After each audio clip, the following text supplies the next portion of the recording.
Bone cancer काफ़ी rare होता है, लेकिन जब होता है तो इसका सबसे ज़्यादा डैमेज कैंसर से नहीं बल्कि गलत प्लानिंग से होता है। और प्लानिंग का सबसे इम्पॉर्टेंट पार्ट होता है कि बोन कैंसर का इलाज कहाँ से होने वाला है, कौन करने वाला है। आज के वीडियो में मैं आपको बताऊंगा कि बोन कैंसर का ट्रीटमेंट किससे करवाना चाहिए और ये डिसीजन सबसे इम्पॉर्टेंट क्यों है। नमस्कार दोस्तों, मैं हूं डॉक्टर रजत गुप्ता और मैं एक बोन कैंसर स्पेशलिस्ट हूं। मैं हर हफ्ते आपके लिए बोन कैंसर और उससे इलाज से जुड़े ऐसे ही वीडियोस लेकर आता हूं, सिंपल भाषा में, बिना किसी हाई फाई मेडिकल लैंग्वेज। चलिए आज का वीडियो शुरू करते हैं।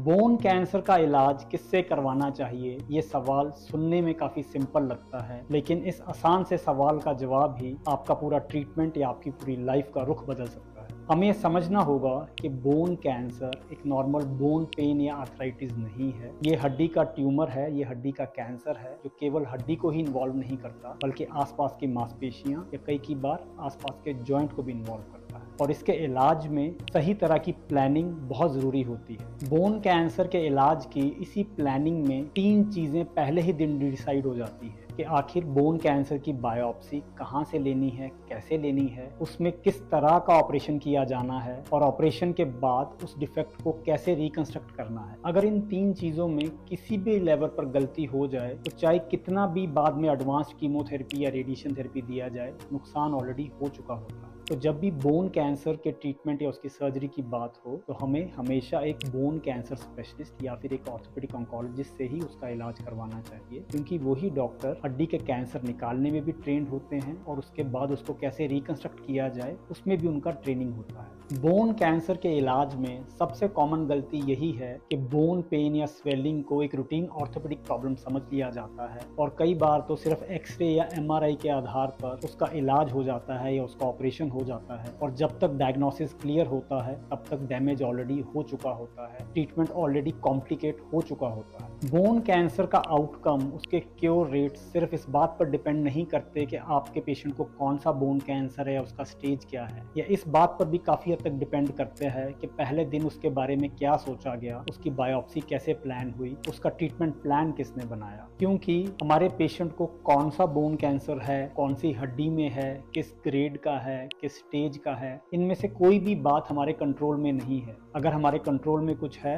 तो वो ये कि हम उसका इलाज कहाँ से करवा रहे हैं, उसका प्लानिंग कौन कर रहा है, उसका ट्रीटमेंट कौन कर रहा है, उसकी सर्जरी कहाँ से हो रही है। तो याद रखिए, हर बोन पेन कैंसर नहीं होता, लेकिन बोन कैंसर को कहीं से भी कैजुअली ट्रीट करवाना हमारे लिए काफ़ी घातक हो सकता है। अगर आपको या आपके किसी रिलेटिव को बोन कैंसर का डायग्नोसिस हुआ है, आपको उसका इलाज सिर्फ और सिर्फ एक बोन कैंसर स्पेशलिस्ट या फिर एक ऑर्थोपेडिक ऑन्कोलॉजिस्ट से ही करवाना चाहिए। उम्मीद करता हूं आज के वीडियो में आपने कुछ नया सीखा होगा। अगर आपको ये वीडियो अच्छा लगा हो तो आप इसे शेयर कीजिए, क्योंकि सही इन्फॉर्मेशन किसी की लिम्ब या किसी की जान बचा सकती है। तो मिलते हैं अगले हफ्ते एक नए वीडियो, एक नए टॉपिक के साथ। Thank you.